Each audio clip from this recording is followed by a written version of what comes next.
Halo semua, assalamualaikum. Balik lagi di channel YouTube Anthony dalam cerita horor terbaru berjudul Santet Kiriman Mantan Menantu. Sebuah kisah yang ditulis oleh Aulia Sari.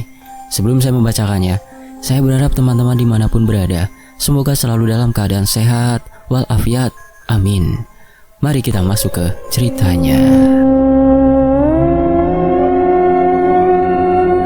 Angin yang berhembus dari celah dinding kayu membawa aroma khas desa.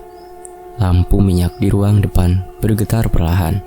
Cahayanya memantul di dinding rumah sederhana yang ditempati Diana dan nenek Rokaya. Di luar, suara jangkrik terdengar bersahut-sahutan. Hanya itu yang menemani keheningan malam. Diana menutup buku yang baru dibacanya. Ia berniat mematikan lampu, tapi pikirannya belum tenang. Sejak sore, nenek Rokaya terlihat gelisah. Tatapannya kosong, sesekali menatap langit-langit, seolah ada sesuatu di sana. Diana sempat menanyakan, tapi neneknya hanya menjawab pendek, "Gak apa-apa, mungkin lelah." Ketika jarum jam di dinding menunjukkan hampir tengah malam, rumah itu tiba-tiba diguncang oleh jeritan keras dari arah kamar nenek Rokaya. Suaranya melengking, disertai teriakan menyebut nama Diana berkali-kali. Gelas yang ada di tangan Diana hampir terjatuh. Ia berlari tanpa pikir panjang ke arah kamar. "Nek, ada apa?"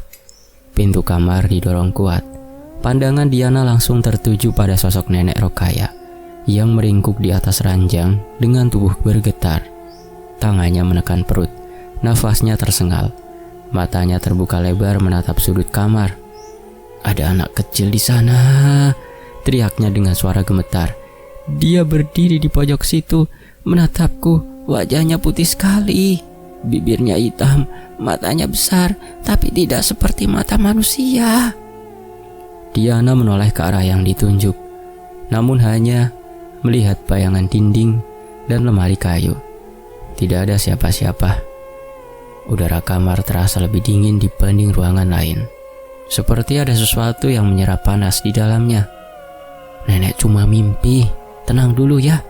Diana mendekat, memegang tangan sang nenek yang dingin. "Tidak ada apa-apa." "Bukan mimpi, Dian," suara nenek Rokaya naik setengah berteriak. "Aku lihat dia masuk lewat pintu itu, berjalan pelan, lalu berdiri di situ. Dia tersenyum, tapi wajahnya aneh, seperti tidak hidup." Nenek Rokaya memegangi perutnya lebih keras. Tubuhnya menegang. "Setelah itu perutku sakit, seperti ditusuk-tusuk sama jarum." Diana panik. Ia membantu neneknya berbaring dan mengambil air putih di meja kecil. "Minum dulu, Nek. Tarik nafas. Ayo, ikut aku baca doa." Nenek mengangguk pelan. Suaranya lirih, tapi jelas terdengar ketika ia mengikuti bacaan yang dilantunkan cucunya. Diana menunduk, terus membaca hingga nafas nenek mulai stabil. Perlahan tubuh itu berhenti menggeliat. Raut wajah yang tadinya tegang berubah tenang. Diana menarik nafas lega. "Sudah agak enakan?" tanyanya pelan. "Iya," jawab nenek sambil menutup mata. "Sakitnya tiba-tiba hilang. Aneh sekali. Rasanya seperti dicabut begitu saja." Diana merapikan selimut dan menatap wajah neneknya. Ia tampak lelah, tapi tidak lagi kesakitan. Ketika hendak berdiri, pandangannya tertuju pada bagian bawah perut nenek yang terbuka sedikit karena dasternya terangkat. Ada bekas lebam kecil berderet seperti tekanan jari mungil. Warna lebam itu kebiruan, masih baru. "Nek, perutnya kenapa?" tanya Diana ragu. Nenek menatap bingung. "Hah, lebam? Aku nggak tahu. Baru malam ini sakit." Diana tidak melanjutkan. Ia menutup selimut rapat dan mematikan lampu kamar. "Tidur ya, nanti aku di ruang depan. Kalau sakit lagi panggil aku, Nek." Nenek hanya mengangguk tanpa suara. Ruang depan kembali sunyi. Diana duduk di kursi kayu dengan tubuh menegang. Matanya menatap ke arah pintu kamar yang tertutup rapat. Suara jangkrik terdengar lebih jauh, terganti oleh desir angin yang seolah berputar di dalam rumah. Ia mencoba menenangkan diri, berpikir positif bahwa semua hanya mimpi buruk akibat kepikiran terlalu aneh. Namun rasa dingin di kulitnya tidak berkurang. Setiap kali menatap bayangan pintu kamar, hatinya terasa gelisah tanpa alasan. Waktu berjalan lambat. Suara jam dinding terdengar seperti suara detak yang memecah hening. Diana memejamkan mata sebentar, akan tetapi belum sempat tenang. Telinganya menangkap bunyi halus dari arah dapur, seperti benda jatuh. Ia membuka mata lebar-lebar. Angin mungkin, gumamnya pelan. Tapi rasa penasaran mengalahkan takut. Ia membawa lampu minyak dan berjalan perlahan ke arah suara. Di dapur, udara terasa berat. Meja kecil tempat menyimpan piring sedikit bergetar. Salah satu mangkuk bergeser ke tepi meja. Diana mengulurkan tangan untuk menaruhnya kembali. Tapi entah kenapa, bulu kuduknya berdiri. Ia merasa diperhatikan. Tatapannya beralih ke pintu belakang yang sedikit terbuka. Udara dingin masuk melalui celah itu. Ia menelan ludah, lalu menutup pintu perlahan. Saat hendak berbalik, suara langkah kecil terdengar dari arah lorong yang menuju kamar nenek. Langkah itu cepat, ringan, seperti kaki anak kecil berlari di lantai kayu. Diana berhenti, mematung. Jantungnya berdetak tak beraturan. Lampu minyak di tangannya bergetar. Nyalanya redup sesaat. Ia melangkah pelan ke arah lorong. "Nenek," panggilnya. Tak ada jawaban. Suara langkah itu berhenti seolah tahu dirinya sedang didengarkan. Lorong itu sempit. Dinding kayunya menua dan retak di beberapa bagian. Hanya cahaya lampu yang menyorot sebagian lantai. Di bawah sinar itu, terlihat jejak kaki kecil, membentuk garis pendek menuju kamar nenek. Diana membungkuk. Jejak itu nyata. Ukurannya kecil, mungkin seukuran anak berusia 5 tahun. Ia menyentuh lantai dan merasakan permukaan dingin seperti es. Lalu tanpa peringatan, lampu minyak bergetar lagi, seolah ada sesuatu yang melintas di belakangnya. Diana berdiri tergesa, menatap ke arah dapur. Namun tidak ada siapapun. Ia memutar tubuh ke arah kamar nenek, membuka pintunya perlahan. Di dalam, Nenek Rokaya sudah tertidur dengan wajah tenang. Tidak ada tanda-tanda gangguan. Diana menarik nafas dalam-dalam. Ia menaruh lampu di meja dan duduk sebentar di tepi ranjang, memastikan semuanya baik-baik saja. Namun, perasaan tidak nyaman itu tidak hilang. Saat menatap lantai kamar, ia masih bisa melihat bekas jejak kaki kecil yang belum mengering. Menjelang pagi, Diana baru bisa memejamkan mata di ruang depan. Cahaya matahari yang menembus ventilasi membuat ruangan terasa lebih hidup, tapi tubuhnya tetap lelah. Ia terbangun ketika mendengar suara langkah nenek menuju dapur. "Nenek sudah bangun?" tanyanya. Nenek Rokaya menoleh dengan wajah pucat. "Aku gak bisa tidur nyenyak. Masih terbayang anak itu berdiri di pojok kamar." Diana berusaha tersenyum. "Nenek masih ingat jelas?" Wajahnya putih pucat pasi, rambutnya tipis, pakai baju yang aku gak kenal. Dia menatapku lama sekali. Matanya aneh, Dian, seperti tidak punya warna. Diana menarik kursi dan duduk di sampingnya. Mungkin cuma bayangan, atau mimpi karena kecapean. Nenek menggeleng pelan. "Diana, aku sadar penuh waktu itu. Aku bahkan sempat manggil kamu sebelum perutku sakit. Rasanya seperti ditusuk jarum, cepat sekali, tapi tajam sampai susah napas." Mereka terdiam beberapa saat. Diana menatap wajah nenek yang tampak letih. Ada lingkar gelap di bawah matanya, seperti orang yang tidak tidur semalaman. Diana mengganti topik, mencoba menenangkan suasana. "Aku buatkan teh hangat ya." Saat kembali membawa teh, Nenek Rokaya menatap lantai dengan pandangan kosong. "Tadi aku dengar suara langkah di lorong lagi," katanya tiba-tiba. Diana berhenti di depan meja. "Sekarang?" "Iya, baru saja. Ringan sekali, seperti anak kecil main di sana." Diana menatap ke arah lorong yang menghubungkan kamar dengan dapur. Tidak ada yang terlihat, tapi hawa di sekitar terasa lebih dingin dari sebelumnya. Aku gak mau tinggal sendirian kalau malam, kata nenek lirih. Kalau kamu dengar suara itu lagi, jangan keluar kamar, biarkan saja, lanjutnya. Diana mengangguk, meski tidak sepenuhnya mengerti alasan di balik kalimat itu. Iya nek, aku temani terus. Hari berjalan lambat. Mereka berdua banyak diam. Setiap kali ada suara dari luar, keduanya saling menatap dengan perasaan was-was. Menjelang sore, Diana menyapu halaman belakang. Di antara pepohonan pisang, matanya menangkap sesuatu yang bergerak cepat. Bayangan kecil berlari melintas, lalu lenyap di balik batang pohon. Ia terpaku beberapa detik, lalu menoleh ke arah dapur. Nek, panggilnya keras. Aku lihat anak kecil di belakang, Nek. Nenek Rokaya keluar dengan langkah tergesa. Di mana? Di sana, dekat pohon pisang. Nenek berhenti di ambang pintu, menatap arah yang ditunjuk cucunya.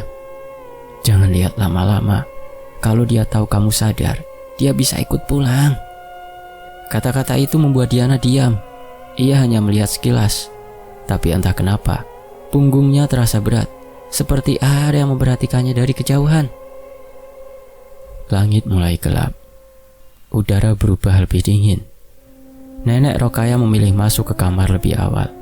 Sementara Diana menutup semua jendela dan pintu. Ruang depan hanya diterangi satu lampu minyak. Cahaya kekuningan menari di dinding kayu. Diana duduk dengan tubuh berselimut kain tipis. Rasa kantuk belum datang, hanya rasa tidak tenang yang menggantung di dada. Tiba-tiba terdengar langkah kecil dari arah lorong. Suaranya cepat, teratur, mendekat lalu menjauh. Diana menegakkan tubuh, menatap ke arah gelap di ujung lorong. Siapa di sana? Suaranya bergetar, tapi cukup keras untuk didengar. Tidak ada jawaban. Langkah itu berhenti, lalu terdengar lagi di dekat kamar nenek. Kali ini lebih pelan, seperti seseorang berhati-hati agar tidak ketahuan. Diana berdiri, menggenggam lampu minyak dan melangkah perlahan. Setiap pijakan terasa berat. Udara di lorong seolah membeku. Ketika cahaya lampu menyentuh lantai, ia melihatnya lagi. Jejak kaki kecil, basah, menempel di papan kayu. Ada tetesan air di sekitarnya, menandakan sesuatu baru saja lewat. Diana menelan ludah. Nenek, panggilnya sekali lagi, lebih pelan. Tidak ada sahutan, hanya sunyi yang panjang. Lalu dari arah dapur, terdengar suara tawa kecil. Bukan tawa bahagia, tapi seperti suara yang meniru anak kecil.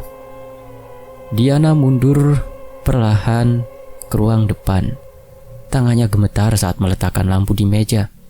Ia duduk, menutup mulut agar tidak berteriak.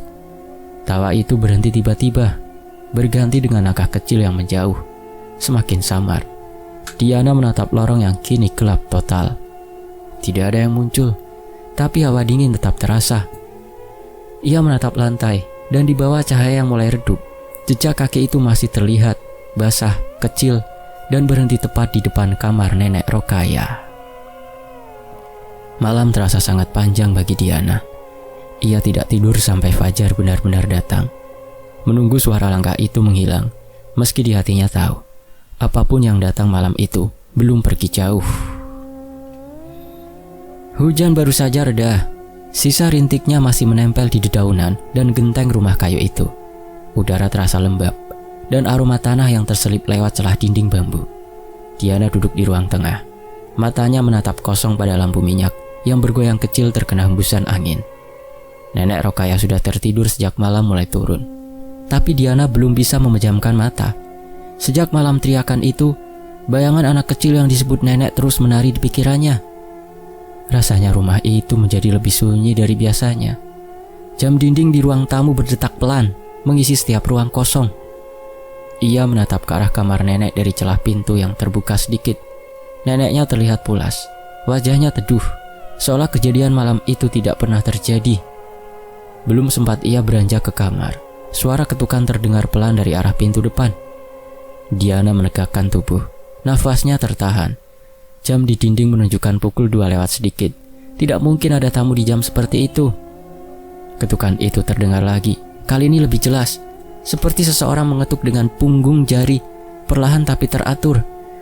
Diana menatap ke arah pintu yang tertutup rapat, lalu memutuskan untuk mendekat. "Siapa di luar?" Suaranya serak, tapi tidak ada jawaban. Diana menunggu beberapa detik. Angin dari celah bawah pintu menyelinap, membuat gelas di meja makan bergetar. Ia menggenggam-gagang pintu dan perlahan menariknya.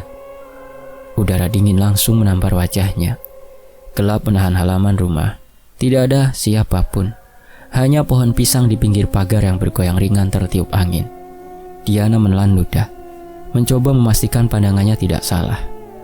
Ketika ia melangkah keluar, kakinya hampir menginjak sesuatu. Di lantai teras, sebuah benda kecil tergeletak, basah oleh sisa hujan. Ia jongkok, lalu memungutnya. Sebuah boneka kecil, terbuat dari kain lusuh berwarna putih keabu-abuan. Di bagian perutnya, tertancap jarum panjang, dan benang merah melilit seluruh tubuh boneka itu. Helaan nafas Diana tersangkut di tenggorokan. Ia berdiri cepat, menatap ke arah jalan. Tak ada siapapun di luar pagar. Tangannya gemetar saat membawa boneka itu masuk. Ia menaruhnya di meja, di bawah cahaya lampu. Wajah boneka itu tidak memiliki mata, hanya bekas jelujur kasar dari benang hitam. "Nenek," panggilnya pelan, tapi ia urungkan langkah menuju kamar. Ia takut membuat nenek terbangun dan ketakutan lagi. Ia menatap boneka itu sekali lagi sebelum menutup pintu rapat-rapat. Malam itu ia tak tidur sama sekali. Keesokan paginya, matahari menembus tirai tipis kamar. Diana menatap boneka yang kini disimpan dalam plastik bening. Ia ingin membuangnya, tapi hatinya menolak. Ia merasa benda itu semacam petunjuk, entah dari siapa. Saat ia menyiapkan sarapan, suara sepeda motor berhenti di depan rumah. Ia mengintip lewat jendela. Seorang pria turun dari motor tua, mengenakan jaket abu dan topi. Diana mengenali sosok itu dengan cepat. Dia adalah Basri, mantan paman dari pihak ayahnya. Lelaki itu sudah lama tidak muncul setelah bercerai dari bibi Diana. "Assalamualaikum," sapa Basri sambil tersenyum tipis. "Waalaikumsalam Pak Basri, tumben kesini." Diana berusaha terdengar ramah meski dadanya berdegup kencang. Basri menatap sekeliling rumah. Pandangannya lambat dan agak kosong. "Masih sama seperti dulu ya. Rumah ini tenang." Diana menepuk ludah. Ada jeda aneh di antara ucapannya. "Iya, cuma tinggal saya sama nenek sekarang." Basri mengangguk. "Nenekmu sehat?" "Sehat, tapi semalam nenek agak demam." "Kenapa Pak?" Lelaki itu menarik kursi tanpa diminta dan duduk di teras. "Aku cuma mau tanya sedikit. Kapan weton nenekmu? Apa wetonnya?" Diana terdiam. Pertanyaan itu terasa aneh. "Saya nggak tahu Pak, memangnya kenapa?" Basri tersenyum kecil, tapi matanya kosong. "Penting buat perhitungan acara resepsi." "Hah? Resepsi?" Diana memiringkan kepala. "Bukannya Bapak udah lama bercerai?" Ia tertawa kecil, tapi suaranya aneh. "Ada yang baru, tapi ya, tak penting. Hanya ingin tahu saja."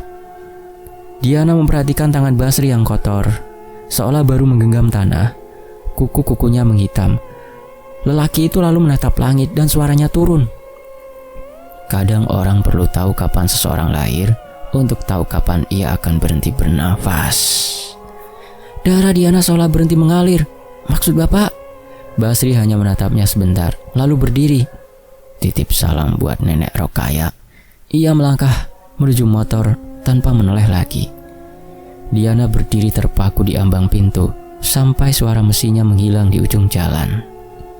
Sejak hari itu, suasana rumah berubah. Burung gagak besar hinggap di atap dan tak pernah pergi. Setiap pagi suaranya terdengar nyaring, seperti teriakan kasar yang menggema di antara pohon-pohon. Nenek Rokayah mulai merasa tidak enak badan. Perutnya kadang terasa nyeri, lalu hilang begitu saja. Diana mencoba mengabaikan semua itu, tapi kegelisahan menempel di hatinya. Malam menjelang lagi. Angin bertiup dari arah kebun belakang, membawa aroma lembab dan dingin. Nenek Rokayah tidur di kamarnya, tubuhnya meringkuk di bawah selimut tebal. Diana duduk di ruang tamu, mulutnya tak henti-henti membaca doa. Tiba-tiba saja terdengar suara ketukan pelan dari dapur. Tidak keras, tapi cukup jelas untuk membuat bulu kuduknya berdiri. Ia berdiri perlahan, menatap ke arah sumber suara. "Siapa di sana?" panggilnya tanpa bergerak. Akan tetapi, Tak ada jawaban, sehingga membuat bulu kuduknya semakin meremang. Ketukan itu terdengar lagi. Kali ini disertai suara kecil seperti mainan jatuh. Diana melangkah hati-hati ke dapur, menyalakan senter kecil dari dinding. Ruangan itu kosong, hanya piring tergantung di atas rak. Ketika ia menunduk, sebuah benda kecil tergelincir dari bawah meja. Sebuah bola karet berwarna merah. Diana menatapnya dengan mata lebar. Ia tahu betul tidak ada anak kecil di rumah itu. Bola itu berhenti tepat di depan kakinya. Ia menunduk. Tangan terulur pelan untuk mengambilnya. Saat jari-jarinya hampir menyentuh, bola itu bergulir sendiri ke arah pintu belakang. Diana menegakkan tubuh. Tenggorokannya kering. Pintu dapur terbuka sedikit. Engselnya berderit lembut. Ia menyorot senter ke arah luar. Halaman belakang gelap. Akan tetapi, di ujung pandangan, di antara pohon kelapa, tampak bayangan kecil berdiri diam. Tingginya sebatas pinggang orang dewasa. Rambutnya panjang menutupi sebagian wajah. Cahaya senter menyorot tubuhnya. Anak kecil itu menatap ke arah rumah dengan kepala sedikit miring. Diana terpaku. Hawa dingin menjalar dari ujung kaki sampai tengkuk. Ia ingin berteriak, tapi suaranya hilang. Tubuh kecil itu berputar perlahan, lalu menghilang begitu saja ke balik pohon. Diana menutup pintu dengan cepat, menguncinya 2 kali. Dadanya naik turun cepat. Ia berlari ke kamar nenek. "Nek, nenek," suaranya parau.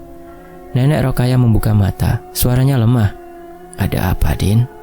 "Ada anak kecil di luar, Nek, aku lihat sendiri." Nenek menatap cucunya dengan mata lelah. "Anak kecil?" "Iya, sama seperti yang nenek bilang waktu itu, Nek." Wajah nenek memucat, tangannya bergetar saat memegang perutnya. "Jangan bilang kamu lihat dia juga." "Kenapa, Nek?" Nenek menggigit bibir, air matanya jatuh. "Aku kira cuma aku yang diganggu. Kalau kamu sudah lihat, berarti dia datang bukan untukku saja." Diana menatapnya bingung, tetapi sebelum sempat bertanya lebih jauh, nenek tiba-tiba meringis. Tangannya menekan perut, tubuhnya menegang seperti menahan tusukan. "Nenek," Diana memeluknya panik. "Sakit lagi?" Nenek tidak menjawab, hanya mengerang pelan. Diana membaca doa yang sama seperti malam pertama. Suaranya gemetar, tapi ia terus melafalkannya. Beberapa menit berlalu, dan perlahan tubuh nenek melonggar. Nafasnya mulai teratur. Diana menarik selimut sampai dada nenek, lalu duduk di sisi tempat tidur. Langit sudah cerah keesokan paginya, tapi suasana di rumah itu tetap suram. Burung gagak di atap bersuara keras saat Diana keluar menjemur pakaian. Ia menatapnya lama, merasa seperti diawasi. Setiap langkah terasa berat. Ketika matahari turun lagi, Diana tertidur di kursi ruang tamu. Dalam tidurnya, ia mendengar nyanyian lirih. Suaranya lembut, seperti anak kecil yang menyanyikan lagu anak-anak yang tak jelas apa. Ia membuka mata dan melihat sosok mungil itu duduk di tepi ranjang nenek.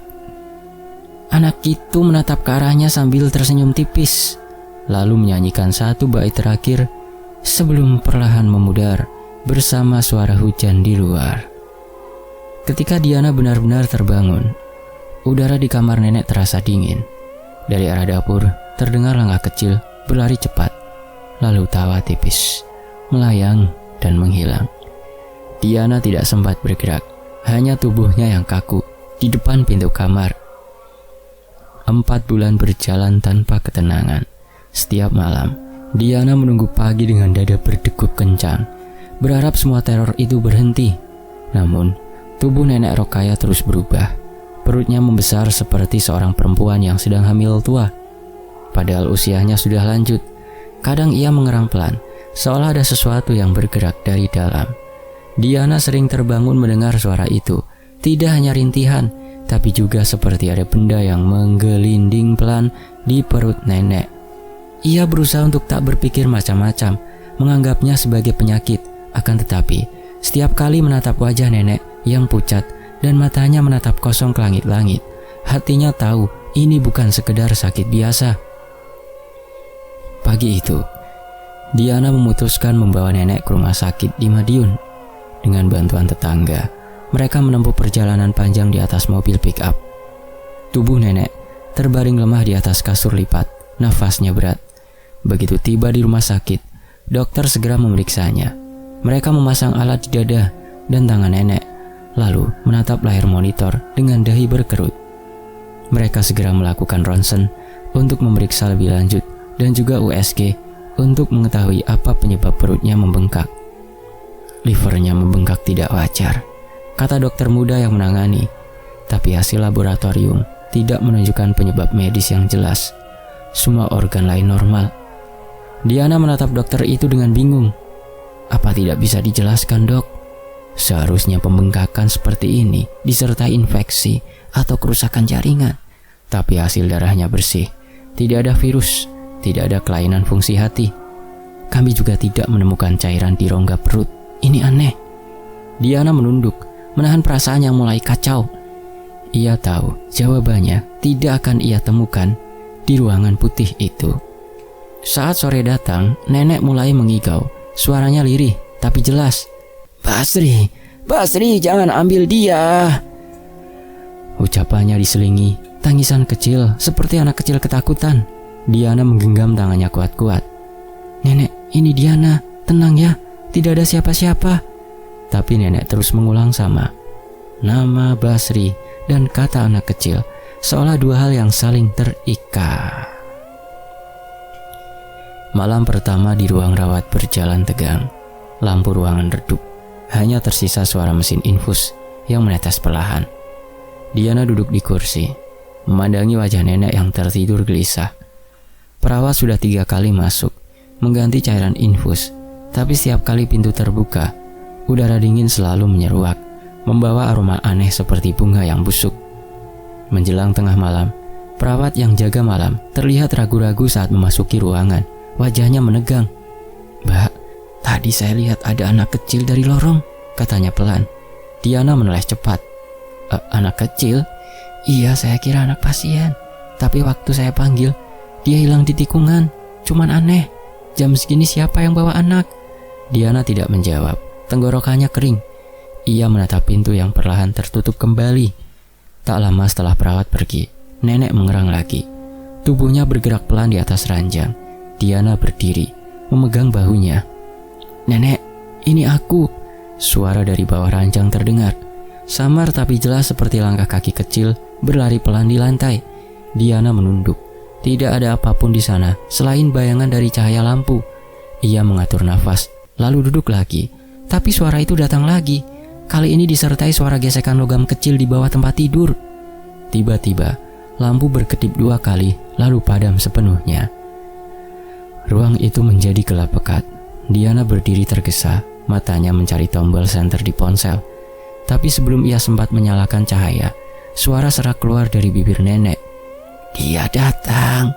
Detik berikutnya, nenek menjerit. Suaranya melengking tajam. Lampu menyala kembali, dan di sisi ranjang berdiri sosok anak kecil yang dulu hanya ada dalam mimpi. Tubuhnya kurus, wajahnya pucat seperti abu, bola matanya hitam polos tanpa cahaya. Tangannya menempel di selang infus, seolah menariknya. Diana menjerit sambil menarik nenek menjauh. Tapi sosok itu menghilang dalam sekejap, hanya menyisakan bau anyir dan tetesan cairan infus di lantai. Perawat datang tergesa, tapi yang mereka lihat hanya nenek yang menggigil dan Diana yang duduk di lantai sambil menangis. Keesokan paginya, kondisi nenek memburuk. Dokter datang memeriksa, tapi tidak ada perbaikan. Jantungnya melemah. Kita akan coba pasang alat bantu pernafasan, katanya tenang, tapi matanya menyiratkan keputusasaan. Diana mengangguk. Lakukan apa saja, Dok? Waktu berjalan lambat. Setiap detik terasa menekan. Nenek mulai kehilangan kesadaran. Hanya suara nafas berat yang tersisa. Diana duduk di samping ranjang sambil berdoa pelan, tapi hatinya seperti tidak menyentuh langit. Menjelang pagi, matahari belum tinggi, tapi udara di ruang rawat tiba-tiba menurun drastis. Nafas nenek menjadi pendek. Matanya bergerak-gerak.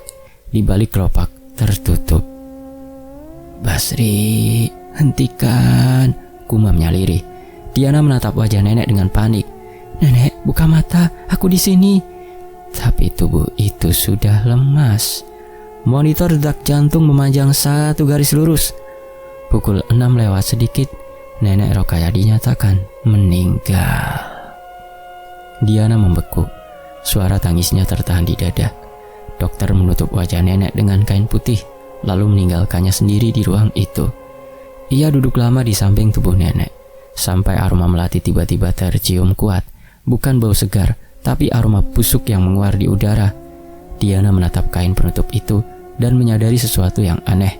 Bagian perut nenek mulai menggelembung, seperti ada tekanan dari dalam. "Pak, tolong!" teriaknya memanggil perawat. Tapi sebelum siapapun sempat datang, kain itu robek di bagian tengah. Diana berteriak keras ketika dari perut nenek keluar cairan merah pekat, disertai benda-benda tajam. Jarum karat, potongan kawat, paku kecil, silet, bahkan serpihan besi. Semua keluar bersama darah. Perawat dan dokter berlari masuk, tapi yang bisa mereka lakukan hanya menatap mengeri. Salah satu dokter menutup kembali tubuh itu dengan kain bersih. Wajahnya pucat. Apa ini mungkin dari operasi lama?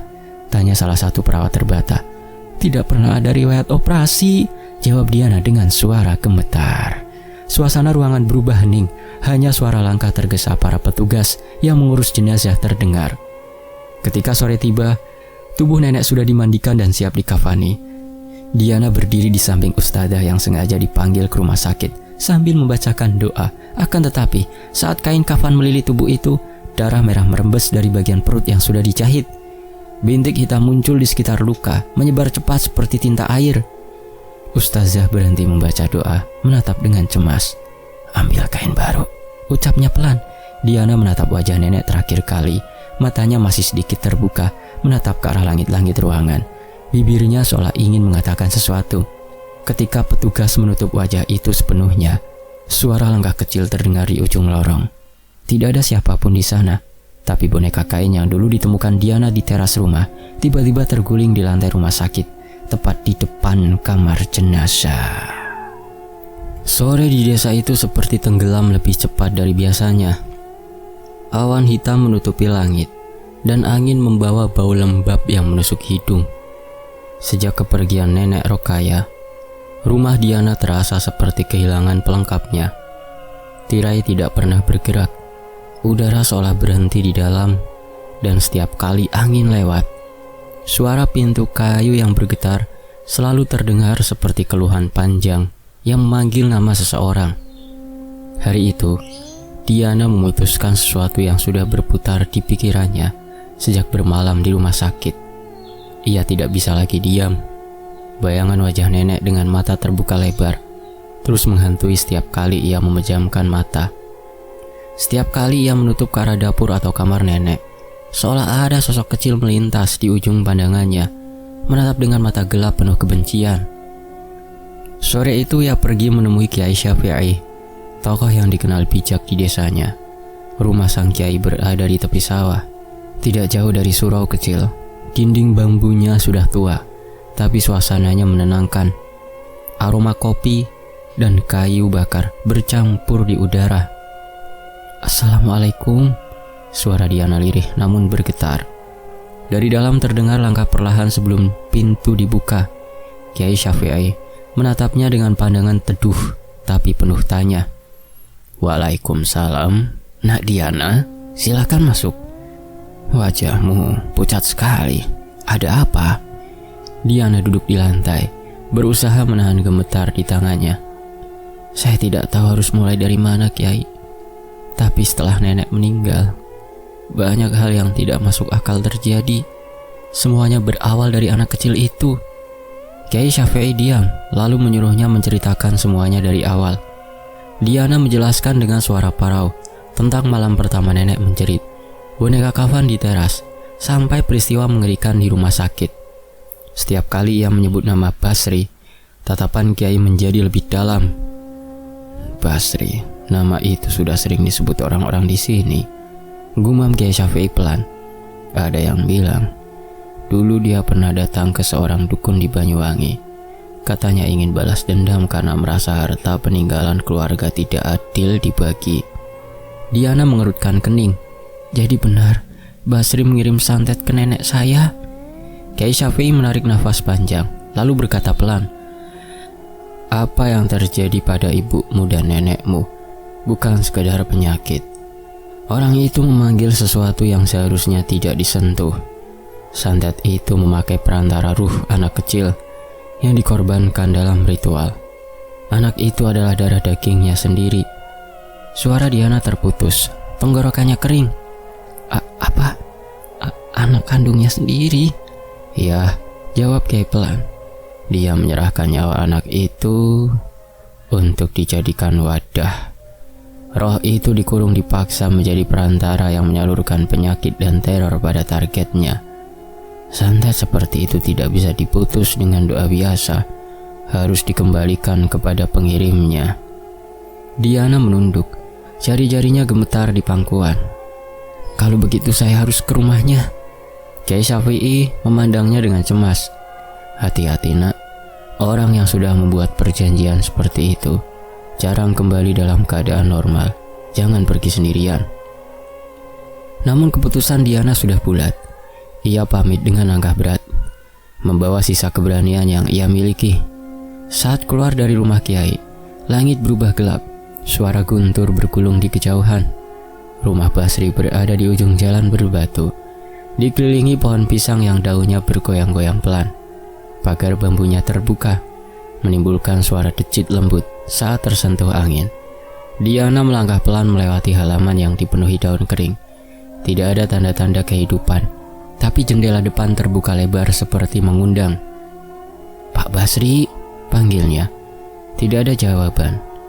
Diana mengetuk pintu, lalu mendorongnya perlahan. Ruangan itu gelap, bau lembab menusuk hidungnya. Debu menempel di perabotan, dan di dinding tergantung foto keluarga yang warnanya sudah memudar. Di bawah foto itu, ada meja kayu yang permukaannya dipenuhi bekas lilin merah, meleleh, dan abu hitam. Pertanda bahwa pernah ada ritual. Langkahnya berhenti di depan kamar utama. Pintu setengah terbuka, dan dari dalam terdengar bunyi nafas berat, seperti orang menahan nyeri. Ia mendorong pintu sedikit lagi, dan pandangannya langsung tertuju pada sesuatu di atas meja kecil di dalam kamar. Foto nenek Rokaya, terbakar separuh, tepinya hangus hitam. Di sebelahnya ada mangkuk tanah liat berisi rambut putih dan darah kering yang menempel di pinggiran. Diana menahan nafas. Apa yang kau lakukan, Basri? Katakan! Suara langkah berat terdengar dari belakang. Basri muncul, tubuhnya kurus, mata merah menonjol. Wajahnya seperti orang yang tidak tidur berhari-hari. Bajunya kusut dan tangannya gemetar. Diana, suaranya serak. Kau tak seharusnya datang ke sini. Diana berani menatapnya. Kenapa memangnya kalau aku datang ke sini? Kau yang membuat nenek menderita. Kau mengirimkan anak kecil itu. Kau yang sudah menyantet nenekku. Basri tertawa pelan, tapi terdengar seperti tangis. Aku tidak tahu apa yang kulakukan waktu itu. Aku hanya ingin hidupku tenang. Aku kehilangan segalanya. Dia, dukun itu menjanjikan semua akan beres. Tapi setiap malam aku mendengar suara anak itu menangis. Dia memanggilku ayah. Aku tidak bisa tidur, tidak bisa makan, seolah roh itu tidak mau pergi. Kenapa tidak berhenti? Tanya Diana. Aku mencoba. Basri menggenggam kepalanya dengan putus asa. Aku pergi ke Banyuwangi lagi, memohon agar ikatan itu diputus. Tapi dukun itu bilang sudah terlambat. Anak itu sudah menjadi bagian dari tubuhku. Jika dipisahkan, aku akan mati. Diana menatapnya dengan jijik dan iba sekaligus. Lalu semua penderitaan nenekku itu apa? Balasan karena kau tamak? Mati saja kau, Basri, dasar pembunuh. Basri menatap kosong ke lantai. Aku pikir aku hanya akan mengambil harta. Tapi roh itu, dia menuntut darah keluarga sendiri. Aku tidak tahu kalau itu akan berubah menjadi ini. Hening menutup ruangan. Hujan turun di luar, mengetuk atap seng seperti detak waktu yang memudar.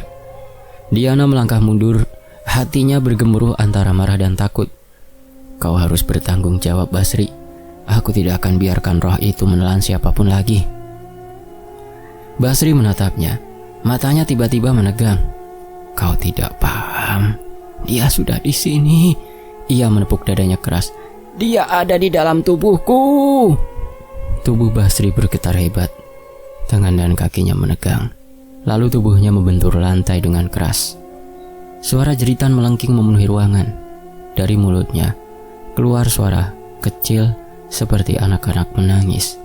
Serak tapi jelas terdengar. "Ayah, aku sakit. Kenapa ayah pergi?" Diana terpaku. Bulu kuduknya berdiri. Ia ingin lari, tapi kakinya terasa berat. Tubuh Basri menegang, lalu darah mengalir dari telinganya. Matanya menatap kosong ke langit-langit, dan tangannya masih terulur ke arah Diana, seolah ingin meminta tolong. Semua berakhir dalam keheningan yang panjang. 3 hari kemudian, kabar kematian Basri menyebar ke seluruh desa. Tubuhnya ditemukan membiru, matanya terbuka lebar, dan di sekeliling tempat tidurnya ada jejak kaki kecil berlumuran darah yang mengering. Diana datang ke pemakaman bersama beberapa warga. Tidak ada keluarga yang lain, hanya segelintir tetangga yang berdiri jauh-jauh, enggan mendekat. Udara di sekitar yang lahat terasa lebih dingin dari biasanya. Ketika tanah terakhir ditimbun, angin berhembus pelan, membawa aroma bunga melati yang tajam. Diana menunduk, mencoba menenangkan nafasnya. Tapi di telinganya terngiang lagi suara tangisan anak kecil yang pernah ia dengar di rumah nenek. Di antara suara doa orang-orang, ia merasa ada sesuatu bergerak di balik pundaknya. Ketika menoleh, tidak ada siapapun, hanya sehelai benang merah tergeletak di atas tanah kubur Basri, melilit. Diana menatapnya lama, hatinya berdebar antara lega dan takut. Ia tahu semuanya belum benar-benar selesai, karena sejak malam itu, setiap kali hujan turun dan bau melati muncul, ia masih mendengar langkah kaki kecil berlari di lorong rumah, dan suara lembut memanggil dari arah kamar nenek. "Nenek!" Suara itu terdengar sangat dekat, seolah datang dari seseorang yang tidak pernah benar-benar pergi. Diana akhirnya memutuskan untuk mengundang para warga mengaji, dan juga setiap malam Jumat, dia mengadakan pengajian untuk mendoakan almarhumah sang nenek, ibu, dan juga keponakannya. Hal itu berlangsung selama 3 bulan, dan akhirnya rumah itu kembali tenang. Dina bisa berdamai dengan keadaan dan hidup normal. Selesai. Demikianlah sebuah kisah, semoga terhibur. Saya pamit undur diri. Wassalamualaikum warahmatullahi wabarakatuh. Alhamdulillah.